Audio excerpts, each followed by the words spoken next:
बिस्मिल्लाहिर्रहमानिर्रहीम। मोहतरम नाज़रीन, सोच पॉडकास्ट में आपका खैर मकदम है। आपका मेज़बान सैयद इरफान अल हसनी और मेरे साथ मोहतरम जनाब फ़रहानुल हसनैन साहब मौजूद हैं। मोहतरम नाज़रीन, हुआ यूँ कि 6 दिसंबर सन 2022 को एक FIR दर्ज होती है और वो FIR एक कादियानी पर दर्ज की जाती है और एक इदारे पर दर्ज की जाती है जिसमें ये चीज़ें काबिल ज़िक्र हैं और काबिल गौर हैं और इदारों की तवज्जो इस जानिब दिलाई जाती है कि ये जो कुरान करीम की मनमानी तशरीह की जा रही है कादियानियों की तरफ से, इस पर पाबंदी लगाई जाए। मोहतरम नाजरीन, होता यूँ है कि फिर ये केस सुप्रीम कोर्ट तक पहुँचता है और सुप्रीम कोर्ट में इस केस के मरकज़ी मुलजिम को रिलीफ दे दिया जाता है। जब ये केस सुप्रीम कोर्ट में पहुँचता है, फिर सुप्रीम कोर्ट कुछ इदारों से राय भी लेती है और मौक़िफ़ भी लेती है। मौक़िफ़ लेने के लिए कुछ इदारों की तरफ से नुमाइंदगान जो हैं वो सुप्रीम कोर्ट में पेश होते हैं और अपना जो है वो मौक़िफ़ पेश करते हैं। ऐसी ही एक शख्सियत आज हमारे साथ भी मौजूद हैं। रावलपिंडी में बहुत बड़ी दरसगाह के नायब नाज़िम आला हैं हज़रत अल्लामा पीर सैयद हबीबुल हक शाह साहब। शाह साहब, आपके कीमती वक्त का बहुत शुक्रिया। मैं सबसे पहले आपसे ये पूछना चाहूँगा कि चीफ़ जस्टिस साहब का इस केस में क्या किरदार है और ये जो इबहाम लोगों के जहनों में पैदा हो रहा है, ये क्यों पैदा हो रहा है, फरमाइएगा। अल्हम्दुलिल्लाह वहदा वस्सलातु वस्सलामु अला मन ला नबी बादा व अला आलिहि व अस्हाबी अजमईन, अम्मा बाद।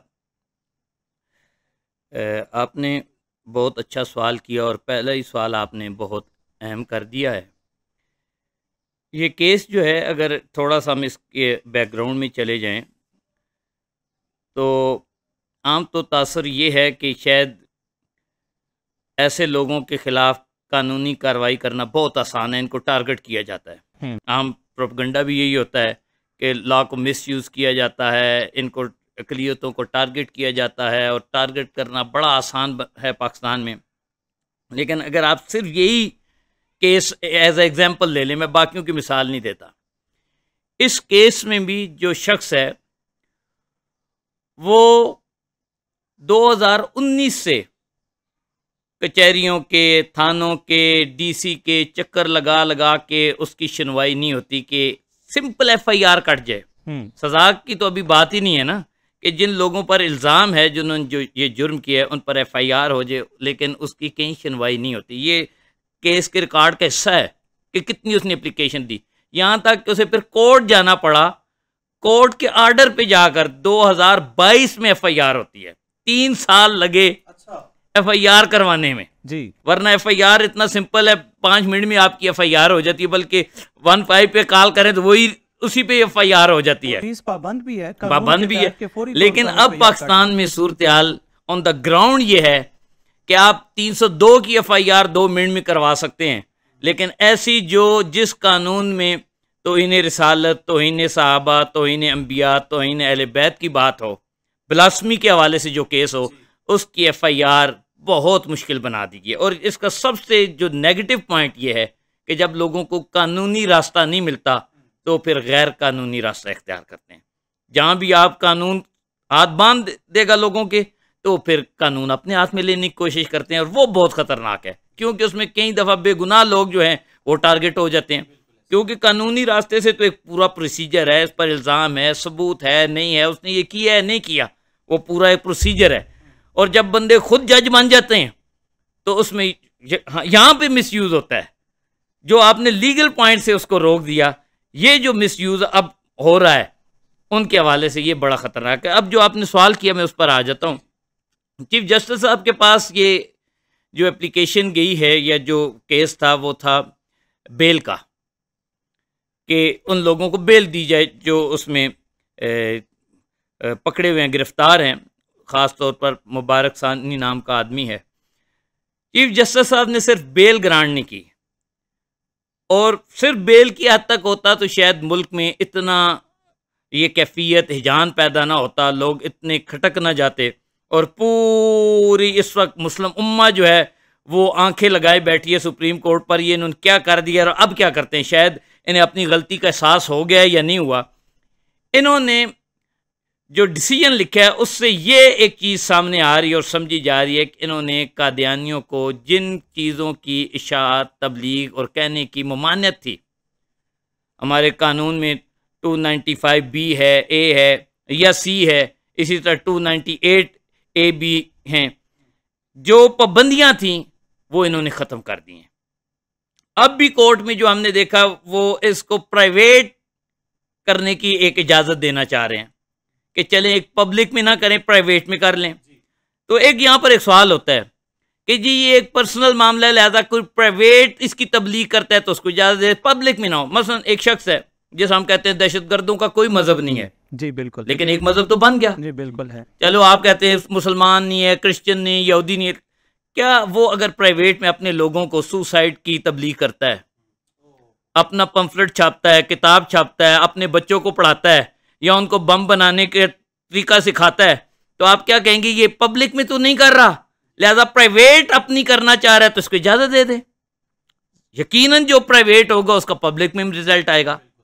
जब आप किस चीज़ के तबलीग, बच्चे को आप गाली सिखाएंगे, घर में सिखाएंगे तो बाहर मल्ले में देगा, मल्ले से सीख के आएगा तो घर में देगा। जो चीज़ आप उसको इंडोर्स कर देंगे, उसको इंजेक्ट कर देंगे, उसने वही बाहर करना है। तो ये असल में कादियानियों के हवाले से मैं अर्ज करता चलूँ कि पाकिस्तान में ये कानून जो है ये इस्लामी कानून के ये समझे कि सबसे निचला दर्जा है जो इन पर पाबंदी हुई है ना, ये क्योंकि हम मुल्की हालात इसके मुतामिल नहीं थे कि जो इस्लामी शरी सजा है वो हमारी हुकूमतें वीक हुकूमतें हैं, जी बिल्कुल। जिस आप देखते हैं पाकिस्तानी कानून के हवाले से वैसे ही ये सरेंडर करते रहते हैं, शरी कानून को अमल नहीं कर सकते। तो यहाँ पर भी यही था, तो उन्होंने ये कहा चले यार हम इनको सजा तो नहीं दे सकते, और वाकई ये आप सरप्राइज होंगे पाकिस्तान में मुर्तद होने की सजा नहीं है। अच्छा, शरीयत में तो है, शरीयत में है, हमारे कानून अभी तक इस पर खामोश है। हमारे कानून में कोई शख्स मुर्तद ब्लास्मी करता है, कोई लफ्ज ऐसा बोलता है फिर तो सजा है, तौहीन का इर्तिकाब करता है फिर सजा है। तो शाह साहब इस पर आवाज उठाई जा रही है, लेकिन कोई कहाँ से सुनवाई होगी? जो पास हो गया वो खत्म करने के वो दर पे हैं। तो अब ये है कि ये तो हमारे मुल्क में कानून ही नहीं है। अब उन्होंने कहा चलो जो हो गए हैं इनका तो रास्ता रोकें, उसके लिए इम्तनाए कादियानियत आर्डिनेंस लाया गया। क्या आप सजा नहीं दे सकते, कम अज कम इनको फैलने से तो रोक सकते हैं कि मजीद तबलीग ना करें, तशहीर ना करें। तो अब अगर आप वो तशहीर और तबलीग की इजाजत किसी दर्जे पे भी देते हैं तो इसका मतलब है आप इम्तनाक वाला मामला खत्म करना चाहते हैं, वो जवाज वाला करना चाहते हैं, इनको तबलीग की इजाजत हो जाए। सही। तो ये एक बहुत खतरनाक इशू है कि आप जो असल रूह है इस्लाम की भी, आइन की भी और इम्तनाए कादियानियत आर्डिनेंस की भी, उसको आप पामाल कर देंगे। इबहाम जो पैदा हुए शाह साहब पूरी कौम में, एक हिजानी कैफियत जो आपने फरमाया एक पैदा हुई चीफ जस्टिस साहब के एक फैसले के साथ, उसके बाद आप अदालत में पेश होते हैं, अपने दलाइल देते हैं। मैं चाहूँगा कि आप वो भी बयान फरमाइए कि आपने वहाँ पर क्या दलाइल दी। देखिए, एक तो ये कि वो कला ने या जो लोगों ने अपनी तहरीरी आरा लिखी उसमें मैंने देखा कई लोगों ने इस चीज़ का अहाता किया हुआ है कि ये जो कहा गया कि FIR पर जो सेक्शन लगाएंगी ये नहीं बनती। अच्छा, ये भी मेरे ख्याल में जस्टिस साहिबान ने इस चीज़ को सही तरह नहीं देखा, क्योंकि जो हमारी 295B है उसमें सीधा लिखा हुआ कुरान को इल्लीगल पर्पस के लिए यूज़ नहीं किया जा सकता। बाकी तो छोड़ें, जिस तफसीर की वजह से ये सारा केस बना, तफसीर सगीर नामी जो उनकी किताब है, मैं तो उसे तफसीर भी कहना मुनासिब नहीं समझा, क्योंकि लोगों को फिर बाम होता है, उसको तफसीर कह भी नहीं सकते, क्योंकि तफसीर भी एक इस्लामी चीज़ है। यही कहें कि उन्होंने किताब लिख दी, क्योंकि वैसे हमारे कानून में वो किसी शायर इस्लाम का कादियानी अपने लिए इंतखाब, किसी किताब को हदीस नहीं कह सकते, किसी को वो कुरान को कुरान नहीं कह सकते, अपनी किताब को अपनी इबादत के लिए बुलाने को अजान नहीं कह सकते, इबादत खाने को मस्जिद नहीं कह सकते, अपने किसी जो उनके बड़े लोग हैं उनको खलीफा नहीं कह सकते, पैगंबर नहीं कह सकते, उम्महातुल मोमिनीन नहीं कह सकते, आले बैत नहीं कह सकते। ये सारी चीज़ें हमारी लॉ में, पीनल कोड में सराहत के साथ बयान है, ये कहना जुर्म है और उस पर सजाएं हैं। जी बिल्कुल सही। अब वो जो किताब है उस पर सबसे पहले आप देखें तो उस पर कुरान लिखा हुआ है, साथ तफसीर लिखा हुआ है, कानून से टकरा रही है, कानून से टकरा रही है। और अंदर जो है उसके तहत मतलब कुरान का टाइटल यूज करके ये सारी जो ममनुआ चीजें उसमें बयान की, इलीगल यूज कुरान का हो रहा है, वो तो हमारी 295B में है। अब चीफ जस्टिस साहब अगर कहते हैं कि ये सेक्शन नहीं लगती, ये कहां फिर लगेगी? बिल्कुल सही। आप ये कह सकते हैं कि ये सेक्शन जो है उस आदमी पर साबित नहीं होती, मतलब अगर आपके पास एविडेंस नहीं है, गवाह नहीं है, आपके पास सबूत नहीं है, तो ठीक है, आप कह सकते हैं सेक्शन साबित नहीं होती, लिहाजा उसको बरी किया जाए। आप ये कहें कि इस जुर्म पर ये सेक्शन लगती नहीं है, तो इंसान हैरान रह जाता, फिर किस पर लगेगी। मतलब एक शख्स कत्ल हुआ है, लाश पड़ी हुई है, आपने देखा उसका सर कटा हुआ है, कहें जी यहां पर 302 नहीं बनती। ये तो कह सकते हैं जो आपने पकड़ा है आदमी जिसको आप मुजरिम बना रहे हैं, मुल्ज़म बना रहे हैं, उस पर ये सेक्शन लगती नहीं क्योंकि वो बेगुनाह है। लेकिन ये तो ना कहें कि ये सेक्शन बनती भी नहीं। बनेगी तो यही, अब आप ढूंढे कि मुजरिम कौन है। मतलब ये बुनियादी तौर पर इसको इंटरप्रेट गलत किया, वो इस अंदाज से पेश किया जा रहा है कि ये सेक्शंस ही नहीं बनती, और सुप्रीम कोर्ट की बुनियादी जिम्मेदारी कानून की इंटरप्रिटेशन। अब ये कल जब नीचे अदालतों में जाएगा वो तो बाइंडिंग है, प्रेसिडेंट सेट हो जाएगा। वो जब किसी पर एफआईआर की बात होगी वो साथ ये जजमेंट लगा देंगे, जी ये एफआईआर ही नहीं हो सकती। अब थाने के एसएचओ का या वहां जो एएसआई है उसकी क्या जरूरत है कि सुप्रीम कोर्ट के फैसले के खिलाफ एफआईआर कर। उसे पता है मैं तो जब कोर्ट में जाऊंगा तो जो जज साहबान ने मेरी करनी है, लिहाजा मैं तो नहीं, वो सारे एक दूसरे पर। और इस केस में देख लें 3 साल लगे सिर्फ एफआईआर काटने में, वो भी हाई कोर्ट ने ऑर्डर किया, तब जाके मामला हुआ। तो अब ये जजमेंट भी आ गए तो फिर 30 साल लगेंगे। मुजरिम वैसे ही दुनिया से चला जाएगा, तभी मौत, और हो सकता है मुद्दई भी चला जाए, फिर कहीं जाके एफआईआर हो। लेकिन क्या ऐसा नहीं है कि ये रास्ते खोले जा रहे हैं इन चीजों के लिए? देखिए ये बहुत खतरनाक सूरत हाल है। अगर ये मैं आपको एक केस की हवाला दे दूं, ज़हीरुद्दीन जो केस है हमारा 1993 का बड़ा मशहूर केस है, 5 जजेस ने सुना जी। उसमें जब ये बात आई उसमें भी इनके यही डिमांड थी कि हमें अपनी बातों की तबलीग की इजाज़त होनी चाहिए जिस अक़लियतों को है, मसलन यहूदी है, ईसाई। मैंने उस दिन वहाँ अदालत में भी ये कहा कि पाकिस्तान में इम्तनाई यहूदियत कानून नहीं है, इम्तनाई नसरानियत नहीं है, इसी तरह हिंदुओं के हवाले से नहीं है, सिखों के हवाले से नहीं है, पारसियों के हवाले से, ये कादियानियों के हवाले से है। तो इसका मतलब है कि इसको हमने रोकना है। यहूदी जो करता है, ईसाई अपने चर्च में करता है, अपनी बाइबल छापता है, उसको रोकने का यहाँ कानून नहीं है। और ना किसी ने डिमांड की है कि ईसाई के पास बाइबल नहीं होनी चाहिए, बाइबल छपनी नहीं चाहिए, ठीक है ना। ये इस्लाम में कभी जिम्मियों पर ये पाबंदियां लगी हैं, वो अपनी इबादत खानों में। लेकिन यहाँ पर असल कानून क्या था कि इनको सजा दी जाए, जो शरी सजा है मुर्तद की, वो तो हम दे नहीं पाए। तो इसलिए बहुत निचले दर्जे पर जाकर ये कहा कि इनको फैलने से रोका जाए। सजा देना तो दूर की बात, कानून ही नहीं बना पाया हम। तो हमने ये करके चलो यार आगे फैलाने से, इनको फैलने से रोक दें। तो ये जो आप वो पाबंदी भी खत्म करना चाह रहे हैं। और फिर शाह साहब इसमें एक चीज़ ये है कि आप क्या समझते हैं कि जितनी भी अक़लियतें हैं जो उनके हुकूक हैं इस्लाम में, वो तो अपनी जगह मौजूद हैं, लेकिन इसकी क्या वजूहात हो सकती हैं कि जैसे आपने अभी फरमाया कि जो मर्डर का एक केस है उसकी जो एफआईआर होती है वो 5 मिनट के अंदर हो जाती है जब करवाने जाए, और इसकी क्या वजूहात हैं कि इतनी सारी गुस्ताखी एक तरह की है और एक तरह का ये ब्लंडर है और उसकी एफआईआर 3 साल तक नहीं हो रही। उसके अलावा हर मामले में आप देखें तो उनको सपोर्ट करने की फुल कोशिश की। अच्छा, आपको एक दिलचस्प बात बताऊँ, अमूमन आपने मीडिया पे सुना होगा कि ये तहफ़्फ़ुज़ नमूस रिसालत का कानून मिस यूज़ होता है। जी बिल्कुल जी, कि 295C को मिस यूज़ किया जाता है, ये आपने सुना होगा, 12 सुना होगा। और दिलचस्प और इंतहाई दिलचस्प बात यह है कि इस कानून को बने हुए 30 से ज़्यादा साल हो चुके हैं जी, और आज तक एक एग्जीक्यूशन नहीं हुई। अच्छा, किसी शख्स को इस कानून के तहत सजा पर अमल नहीं किया जा सका। बाकी पाकिस्तान का कोई कानून बता दें जिसमें किसी को सजा ना हुई हो। मसलन 302 है, कितने लोगों को सजाएं हुई? 109 है अबेटमेंट का जो कानून है कि किसी ने किसी को कहा जाकर मार दो, जिसमें भुट्टो को सजा हुई जी मसलन। और अब कोर्ट ने कहा कि वो बेगुनाह था, यानी वो कानून मिस यूज हो गया। बिल्कुल ऐसे ही सर। एक मिसाल दे दें जिस पर 295C के तहत सजा हुई हो और उसकी सजा पर अमल हो गया हो। ये वाहिद कानून है जो मिस यूज नहीं हुआ आज तक, क्योंकि यूज ही नहीं हुआ। मिस यूज तो उस दिन बाद सवाल होगा ना जब आपने किसी को सजा दे दी, तो ये सवाल उठेगा ये गुनाहगार था या बेगुनाह था।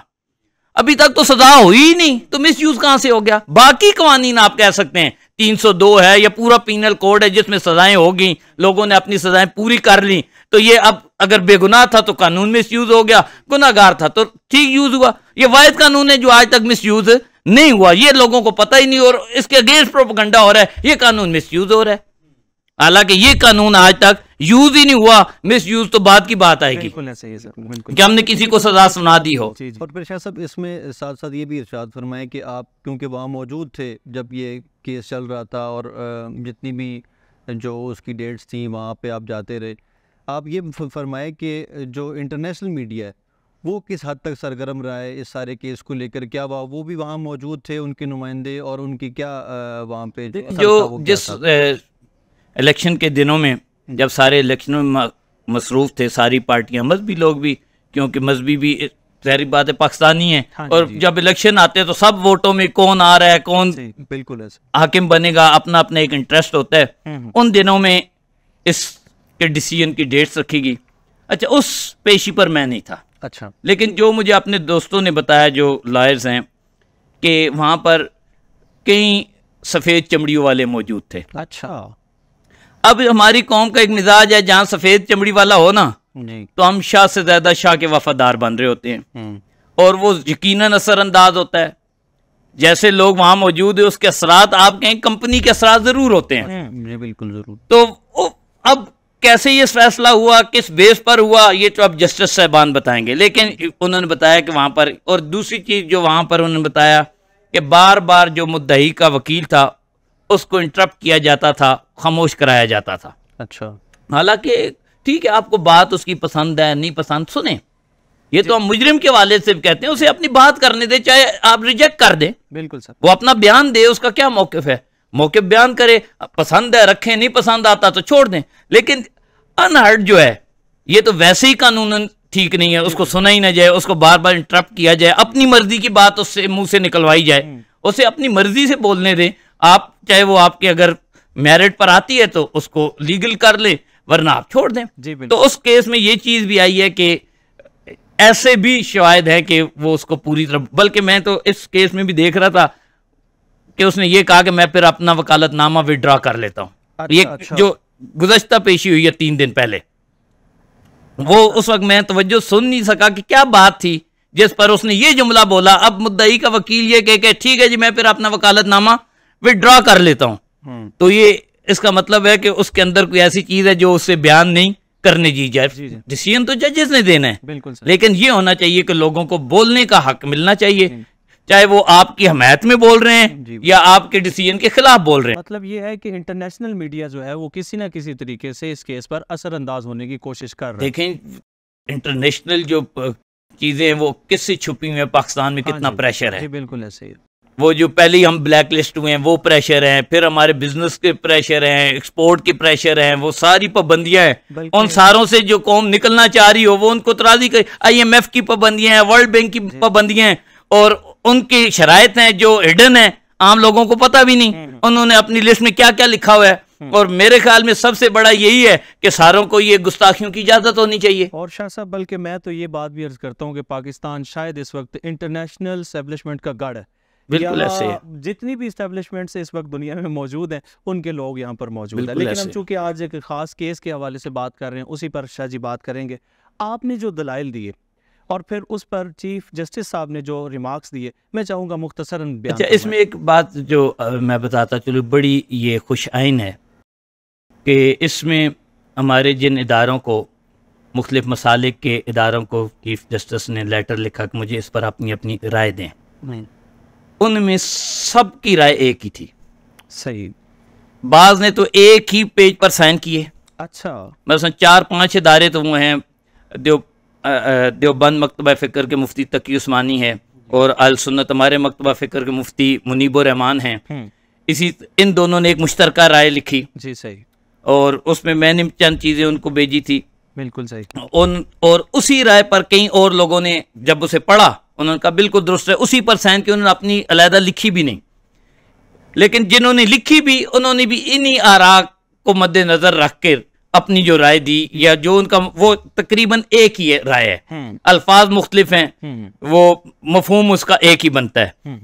तो ये सारों का इत्तफाक है एक ही राय पर। ये खुशाइंद बात। और एक और इदारा था अलमोरद गामदी का, उसने अपनी राय नहीं दी। ये जरा दोबारा आप इरशाद फरमाएं। उन्होंने अपने इदारे की तरफ से कोई राय नहीं भेजी। गामदी साहब ने कोई राय नहीं दी, इस अहम ऑफिशियली कोई राय नहीं भेजी। इसीलिए वहां पर एक शख्स खड़ा हुआ अमार नासिर नाम से, जिसको पता नहीं कैसे बुला लिया गया इंडिविजुअली पर्सनल राय के लिए, हालांकि इदारों से मांगी गई थी। तो उस पर ऑब्जेक्शन ही लोगों ने ये किया किस हैसियत से आया है और इसको बुलाया क्यों गया है। ये तो उस इदारे का, मतलब मुझे मुफ्ती मुनीब रहमान साहब ने अपना नुमाइंदा बनाया हुआ था, उन्होंने लेटर दिया हुआ था, ठीक है जब हमारी जगह ये वहां नुमाइंदगी करेगा, और बाकी मसालिक के वहां जितने लोग, उन्होंने कहा ठीक है जब हमारे नुमाइंदा भी यही हैं, मसलन जिनकी एक ही राय थी। वहां उससे जब पूछा गया आप किसके नुमाइंदे हो, किसी का लेटर है, उसने कहा नहीं है। और ये फिर एक सवाल था वहां पर सबसे बड़ा कि इस बंदे को जिसकी आरा वैसे ही सबको पता है कि ये इस्लाम के खिलाफ है, जो मिलान ही उन आरा के तरफ रखता है, मिलान उसका है जो कादियानियों वाली है। अब ये चीज वहां सबसे बड़ा सवालिया निशान था कि उसको क्यों बुलाया गया और किसके कहने पे बुलाया गया जी। और फिर यही ऑब्जेक्शन उन्होंने लगाया जी, यहाँ फिर आपने पहले ही कहा है कि इदारों की आरा ली जाएंगी, तो ये तो किसी इदारे का नुमाइंदा नहीं है।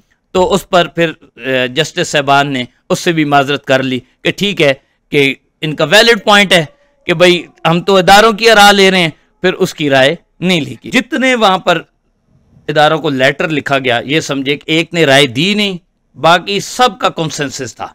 तो जिसने राय ना दी, वैसे हमारा एक फिकी ज़ाब्ता है कि जो फकी किसी मसले पर खामोश हो तो वो उसका इत्तफाक ही होता है। हाँ जी, वैसे फिकी ज़ाब्ता यह है कि 4 आदमियों ने राय दे दी, 5वां नहीं बोला, तो उसकी भी राय को फिर उसके हक में ही समझते हैं अगर उसने अगेंस्ट नहीं दी। तो अगर उसने राय नहीं दी तो ये समझे कि इस मसले में फिर वो भी हमारे साथ ही हैं। वैसे उनकी राय जो है मुख्तलिफ हैं, लेकिन चीफ जस्टिस को उन्होंने अपनी ऑफिशियली राय कोई नहीं। इससे इब्हाम तो बहरहाल आमतुन्नास के जहनों में पैदा हुआ है। लोग सवाल उठाते हैं कि गामदी साहब इस हवाले से कोई बात नहीं करते, उन पर जो है वो कोई मौक़िफ़ नहीं देते कादियानियों पर। नहीं, वैसे तो उनकी जो कई तहरीरात जो छपती हैं पब्लिश, उनसे तो ये राय मिलती है इनका मिलान है उनका, उनको आज़ादी का, वो जो इलीगल आज़ादी वो भी दिलवाना चाहते हैं। आइन की जो शिकें हैं गैर मुस्लिम के हवाले से, इन पर भी उनके ऑब्जेक्शंस आते रहते हैं। ये इम्तना कादियानियत कानून के हवाले से भी उनकी है, लेकिन ये पता नहीं क्या बात हुई, अब मैं तो नहीं बता सकता, वो ही खुद बता सकते हैं। उन्होंने कोई ऑफिशियली राय नहीं दी। शाह साहब ये फरमाइएगा कि आप क्या समझते हैं कि क्योंकि अभी तो चूँकि फ़ैसला महफूज हुआ है, फ़ैसला भी आना है, तो खुदा न खास्ता अगर वो फ़ैसला इस्लामी शियार के अगेंस्ट आता है तो उसका क्या रिएक्शन हो सकता है, और इसके बारे में आप अपनी तरफ से क्या एडवाइस करेंगे आला हुकाम? देखें, इस फैसले की 2 सूरतें। एक सूरत यह है कि चीफ जस्टिस ने बेल ले ली है उस आदमी की, और नीचे कोर्ट में असल में सबसे मेन ये हुआ, कभी नीचे कोर्ट में केस की हेयरिंग कंप्लीट नहीं हुई। अच्छा, होना तो यही चाहिए था, वहाँ गवाहियाँ पूरी होती, एविडेंस पूरे होते, वो जज फैसला करता भाई एविडेंस की बेस पे ये मुजरिम बनता है या नहीं बनता। वो शायद खुद ही छोड़ देता अगर एविडेंस नहीं है, म्यार पर पूरे नहीं है। तो वो अभी नौबत आई नहीं, पहले ही बेल हो गई है जी।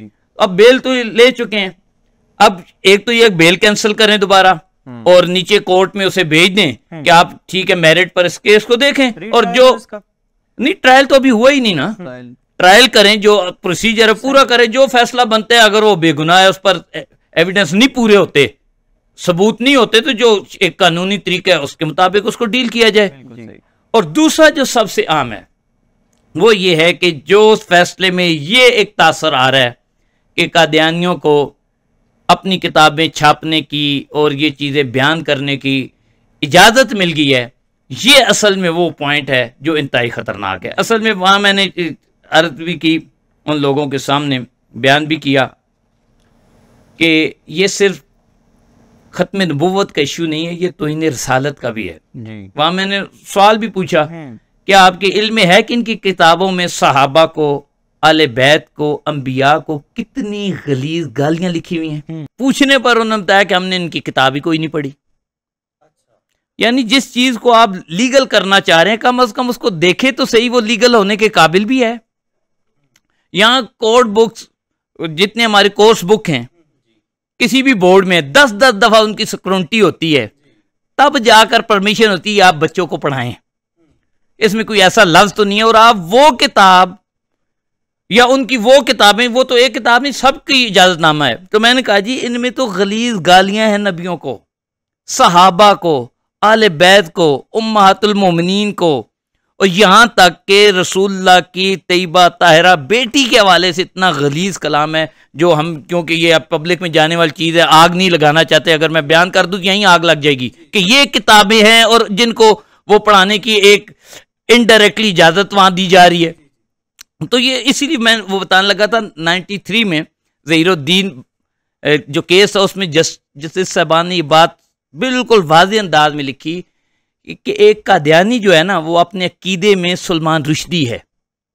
अच्छा। ये जजेस साहबान ने लिखी, उलमा ने नहीं लिखी।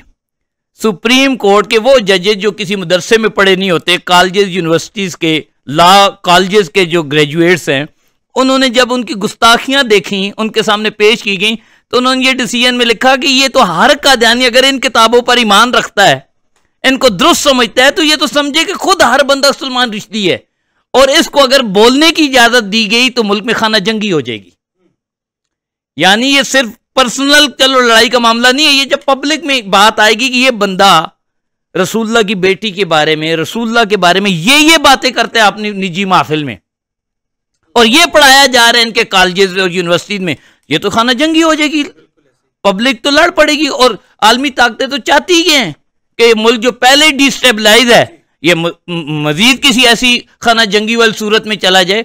लिहाजा ये मुल्क के हवाले से भी इस फैसले पर नजरसानी बहुत ज़रूरी है कि पब्लिक इंटरेस्ट भी इसी में है, इस्लाम का भी इसी में है, और इस मुल्क का भी इसी में है कि ये अगर इजाज़त हो गई तो शायद ये मुल्क खाना जंगी की तरफ चला जाए। और जो आपने कहा कि गुस्ताखियाँ, हज़रत ईसा अलैहिस्सलाम और उनकी प्यारी पाक वालदा हज़रत मरियम जी, उनके हवाले से इतनी नेगेटिव और ऐसी बाजारी ज़ुबान इस्तेमाल की गई है, वो ये आप ये समझिए कि हमारे वो जो नावल होते हैं ना, जो घर में कोई किसी को पढ़ने नहीं देता, उस किस्म की लैंग्वेज उन किताबों में यूज हुई है। अब वो मैं यहाँ आपको रेफरेंस के तौर पर बयान भी नहीं कर सकता। हाँ, मौजूदा दौर के नसरानी जो हैं, ईसाई जो हैं, उन्हें भी इस बात पर गौर करना, मुझे तो लगता है कि उन्हें पता ही नहीं है, और सबसे ज्यादा तौहीन हज़रत ईसा की है।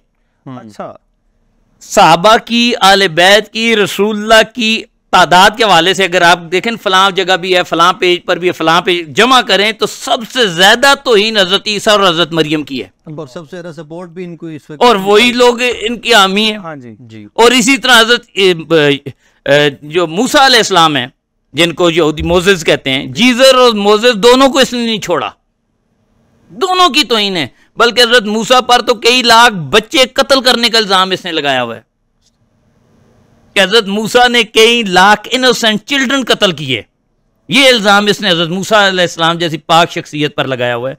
तो इस किस्म के हवाले उन किताबों में मौजूद हैं। उनकी लॉबीज फिर भी उनकी सपोर्टर है, ये बात हमें हैरान करती है। असल में ये जो इंटरनेशनल है ना, वो उनको दीन से कोई सरोकार नहीं, उन्होंने अपना आलमी मफाद देखना है, किस मुल्क को डिस्टेबलाइज करना है। जिस तरह इनकी एक किताब मैंने पढ़ी थी, इसराइल प्रोफाइल, एक यहूदी ने लिखी, उसने तो वहां लिखा हुआ है कि 600 सीटें रिजर्व है पाकिस्तानी अहमदियों की इसराइली आर्मी में। अच्छा, ये 1972 की पब्लिश्ड है, यानी 1972 से पहले उनका जो कोटा था इसराइल की आर्मी में वो 600 कादियानियों का था, और ये 2024 चल रहा है, तो अब वो कोटा कितना हो चुका होगा ये आप खुद सोच ले। शाह साहब, अभी जिस तरह आपने फरमाया कितनी चीज़ों का कि उसने हज़रत मूसा अलैहिस्सलाम की गुस्ताखी भी की, ईसा अलैहिस्सलाम की गुस्ताखी की, इस्लामी अशार जो है उनकी गुस्ताखियाँ की हैं, अवामुन्नास के अंदर इसकी अवेयरनेस नहीं है, जो ख़ास तौर पे हमारी यूथ है उसके अंदर इस चीज़ की अवेयरनेस नहीं है। उसके असल में इसमें जो एक वजह ये थी नहीं, जैसे मैंने आपको बताया, वो इतनी गलीज़ ज़ुबान है जी कि ये तो मैं कह सकता हूँ गुस्ताखी है, लेकिन आपको पढ़ के नहीं सुना सकता। जैसा सबको पता है सलमान रुश्दी ने जो किताब लिखी स्टैनिक वर्सेस, उसमें गुस्ताखियाँ, लेकिन आज तक आपने किसी को बयान करते हुए नहीं सुना। जिसने पढ़ी भी है उसने कहा यार ये अल्फाज मैं अपनी ज़ुबान पर नहीं ला सकता, ना अपनी तहरीर में। यही मामला यहाँ है।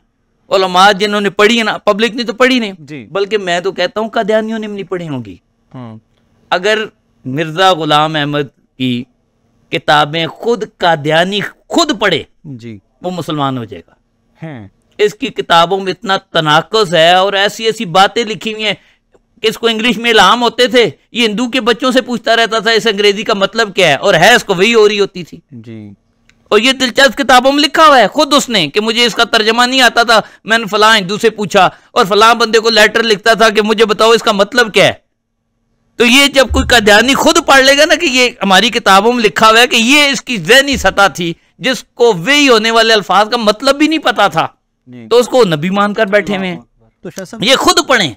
बल्कि मेरा मैसेज है कादियानियों को कि इसकी रूहानी खजाइन उनके हर घर में पड़ी होगी, वो 22-23 जिल्दों पर है, वो इसको एक दफ़ा पढ़ लें। और मुझे यकीन है एक पढ़ने के बाद 90% लोग वैसे ही मुसलमान हो जाएंगे, हमें तबलीग की जरूरत ही नहीं पड़ेगी। ये किताब ही कादियानियों की हदायत की का जरिया बन जाएगी। लेकिन खुद पढ़ें, उन लोगों आपने जिनको इंटरनेशनल माल मिल रहा है या जिनका बेनिफिट है उनसे ना पढ़ें जी। खुद उर्दू की किताब है जी जी, उर्दू वाली पढ़े चले, अरबी वाला हिस्सा आपको नहीं आएगा, उर्दू वाला तो आएगा, इंग्लिश वाला आएगा, वो आप पढ़ लें, बस यही आपके लिए सफिशिएंट होगा। बल्कि मेरे पास एक कादियानी आया था मुसलमान होने, उससे मैंने पूछा तुमने ये पढ़ी है? उसको पता ही कुछ नहीं था। 25-30 आदमी का साल का वो आदमी था, उसने कोई किताब नहीं पढ़ी हुई थी, सिर्फ सुनकर कादियानी हुआ था। अल्लाह ने उसे हिदायत दे, फिर उसे मैंने बताया कि ये देखो, ये वो सरप्राइज हो गया, ये भी लिखा हुआ है। यानी इन्होंने अपने लोगों को चीजें उन तक पहुंचने भी नहीं दी। बिल्कुल ऐसे ही। और हमें भी चाहिए कि हम अपने नौजवानों को कुरान से नज़दीक करें, अहादीस से नज़दीक करें और उलमा के करीब करें, ताकि उनकी रहनुमाई साथ साथ बिल्कुल ऐसी इन चीज़ों और इन फितनों का शिकार ना हो सकें। शाह साहब, आलमी मंजरनामे तक बात चलते चलते पहुँच चुकी है। मैं पूछना चाहूँगा, इस वक्त इसराइल जो फ़लस्तीन में कर रहा है, रफ़ा के हालात हमारे सामने, अभी रिसेंट जो मामला चल रहे हैं, गज़ा पर उसने जो बर्बरियत का जो है वो इज़हार किया, वो भी पूरी दुनिया के सामने, लोगों की आंखों पर पट्टियां बन चुकी हैं और पूरा आलमी इस्लाम इस वक्त जो है वो तमाशा देख रहा है। इस तनाज़े का हल क्या है, हम आपसे वो देखें। उनकी जो पॉलिसी है वो वही हिटलर वाली है, जेनोसाइड।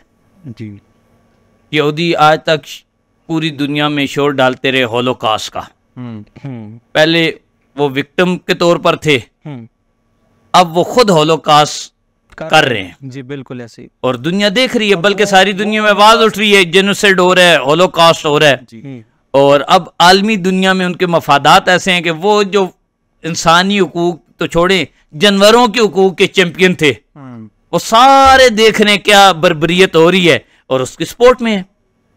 और मुस्लिम उम्मा का बात ही छोड़ देना, वो तो एक ऐसा अलमिया है, आलमी अदालत में भी 52-53 मुसलमान या 57 मुसलमान मालिक में से कोई नहीं गया एज आ मुद्दई, वहां भी साउथ अफ्रीका गया। जी बिल्कुल ऐसे ही।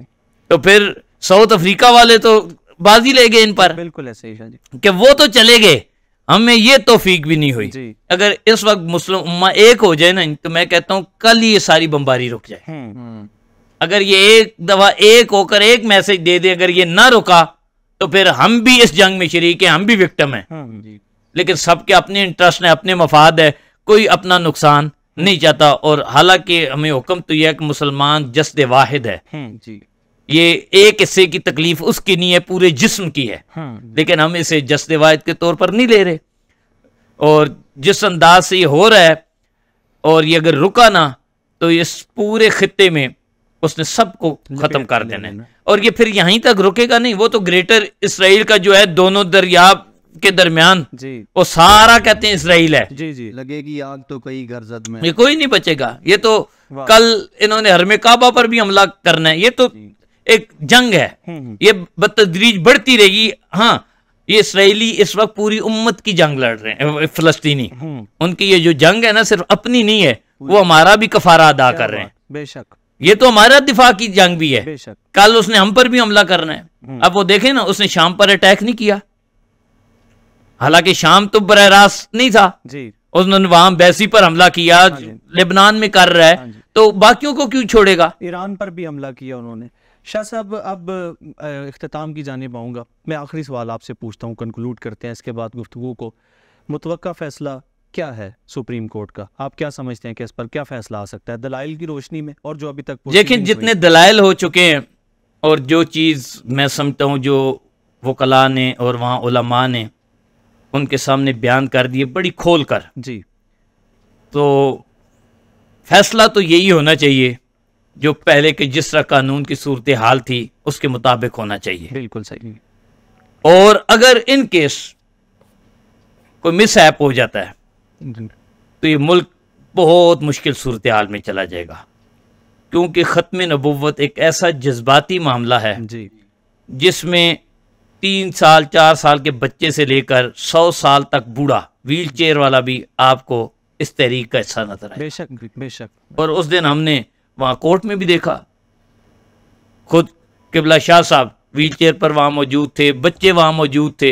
ये तो अभी हुआ कुछ ही नहीं, जी बिल्कुल। सिर्फ उस खदशे के तहत लोग बेदार हो चुके हैं पूरे पाकिस्तान में। और ये खुश अगर हो गया तो फिर आप खुद सोच लें कि यहाँ क्या सूरत हाल हो जाएगी। पहले भी बहुत दफा इदारे भी और पूरी दुनिया देख चुकी है कि इस मुल्क में खत्म नबूवत को कानून हाँ, यहाँ इस मुल्क में महंगाई है, बेरोजगारी है, भूख है, इफलास है, ये कौम ये बर्दाश्त कर लेती जी है बिल्कुल, और कर भी रही है सारों के सामने। हाँ। ठीक है, तजाज वो भी करती है, लेकिन जब बात इसके ईमान और अकीदे की आ जाए तो इस पर कोई कंप्रोमाइज नहीं करता। ये सारे मसालिक भी एक होंगे जी बेशक सर। और ये वो तहरीक होगी, ये सारे बुरान इनको कहेंगे वो आसान थे।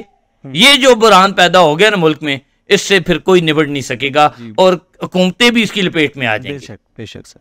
शाह साहब, आपके कीमती वक्त का बहुत शुक्रिया आपका। आपने बड़ी सैर हासिल गुफ्तगू इस हवाले से इरशाद फरमाई और बहुत सी चीज़ें जो लोग नहीं जानते थे वो यकीनन आपकी गुफ्तगू के ज़रिए से लोगों तक पहुँचेंगे। बहुत मोहतरम नाजरीन, जनाब फरहानुल हसनैन साहब और सैयद इरफानुल हसनी को इजाज़त दीजिए। अल्लाह निगहबान।